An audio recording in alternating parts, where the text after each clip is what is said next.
When it comes to personal growth, please don't compare yourself to other people. We all have our own journey. A couple of years ago, me and my girlfriend were traveling through Bolivia, where we were asked to cliff dive from a natural waterfall.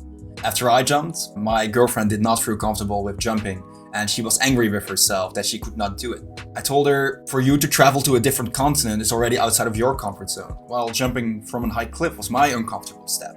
So we both pushed ourselves beyond our level of comfort, even though these levels were different. The core of this little anecdote is why I wanted to record a video on escaping the comfort zone. Everybody wants to achieve this image of having no fear and achieving the biggest things. We see people online buying a house and starting their own business, and we want that too. But we forget that everybody is uncomfortable for different things because we all have our own unique comfort bubble. We should not compare ourselves to other people that are 20 steps further in their journey. It is completely fine that your comfort zone can be a bit smaller compared to the people you look up to. This is the first detail we have to remember when we start exploring outside of our comfort zone.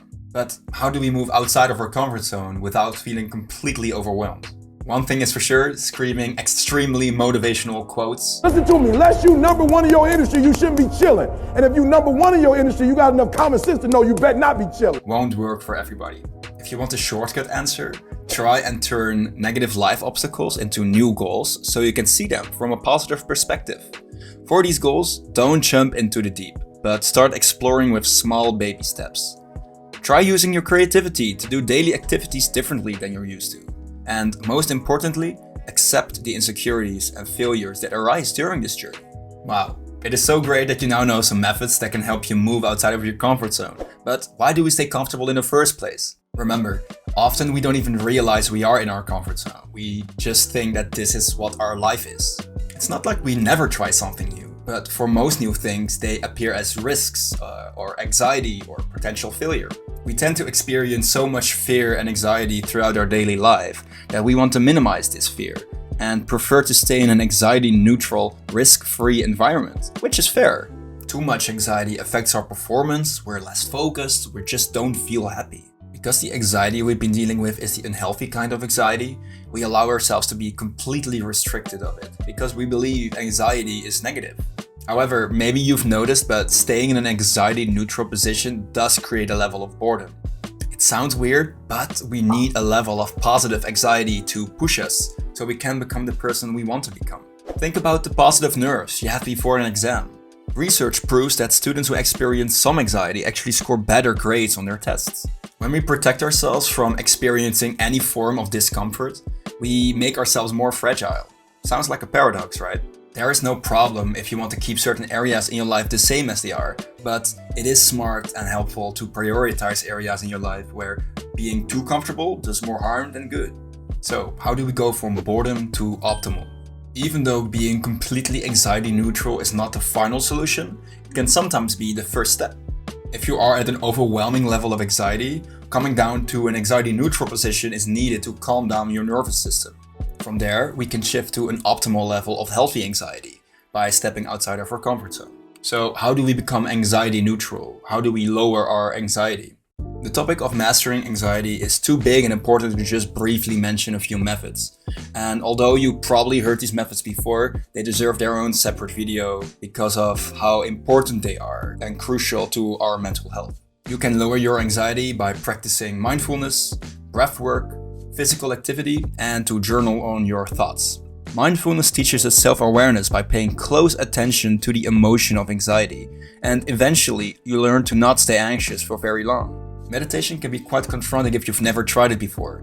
Most of us are distracting ourselves constantly because we don't want to get confronted by our own thoughts. So when you sit there for 10 minutes trying to observe your breath or the thoughts that pass by, you will feel confronted. If you decide to give it a shot, let me give you one service level tip. If a thought or emotion arises when you have your eyes closed, be very mindful of that thought and emotion and try to observe it from a third person view.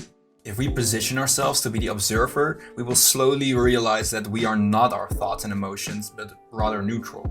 When we combine this with deep and rhythmic breathing, like the Wim Hof method, a form of pranayama, we turn on our parasympathetic nervous system, which relaxes our body after periods of anxiety and stress. Additionally, moving our body in any form of physical activity has been proven to be majorly beneficial as well. It decreases muscle tension, releases serotonin, which is the anti-anxiety chemical, and much more. When the topic of physical activity is too overwhelming for you, just remember baby steps. You don't have to go to the gym 5 times a week immediately. Start out with a 30-minute walk or a short run. Try and find something and build something that is sustainable for you and your base level of comfort. Then when you combine some or all of these practices with journaling about your experiences, your steps, and the reason why you're feeling anxious, you will for sure see a difference. So this here is your comfort zone where you feel safe and in control. When our nervous system has calmed down a bit, we can intentionally invite healthy anxiety. In this stage, we enter the fear zone. Now, it takes courage to step out of your comfort zone into the fear zone, so it is smart to have an action plan into place. Again, I would highly advise you to take small steps with an occasional larger one. You have to remember that every step, even though they're small, is a step towards growth. And create the steps in order for you to start small and then you can accelerate from there. A few simple examples: buying groceries instead of ordering food every day. Plan a 30-minute walk in your neighborhood tomorrow. Start reading the first 2 pages of a new interesting book. When your comfort zone is a bit larger, think of actions that actually make you a little nervous when you think about doing them. Like taking a cold shower or starting a course on a skill you want to learn. It can be really helpful to start with an area that you like. This can give you some extra motivation. And if you have been practicing mindfulness, you will have more self-awareness to notice all the steps that you're taking outside of your comfort zone. Understand that effectively moving outside of your comfort zone mostly comes from being in a right state of mind and being able to control your mind. And mindfulness can improve this. Maybe you can also journal about it, like doing a big brain dump of all your thoughts on paper. And don't worry, during this process, we will find excuses. That is completely normal. The brain will also continue to do this. My bed is too comfortable. I could spend my time better on this other activity. Or maybe we are afraid of what the people close to us will think. I know this has been said over 1,000 times, but remember this. What is more important for a future you? Your potential or the perception others have of you? When we've gathered the courage to start something new, we enter the learning zone. Most people that have the all or nothing mindset will have the feeling they just should know how to do certain skills. They tend to skip the whole learning journey.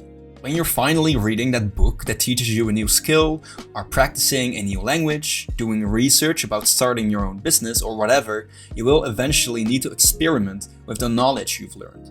During this process, please accept the insecurities and failures that arise during this journey. There will be lots of mistakes and false starts, but we need to remember that we need to allow ourselves to make these mistakes. Making mistakes means that you're trying new things. You're actively expanding your comfort zone in these moments.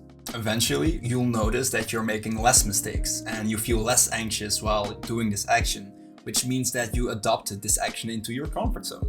Of course, we will still make mistakes, that's only natural, but we feel like we want to keep moving forward. This means that you're in the growth zone. I will not talk a lot about this zone, but this means that we are actively setting new goals for ourselves and we are following our dreams. I have a great video that goes in depth on finding your why, your core values, and an effective goal setting method that I use myself. If you feel ready for this step, go give that video a shot. I'm going to link it at the end of this video and I'm sure you'll find some value in it. I hope this video inspired you to take that first step outside of your comfort zone. Remember, try and see situations from a different perspective, go explore with creative baby steps, and accept all the insecurities and failures along the way. May your choices reflect your hopes, not your fears. Until next video. Much love.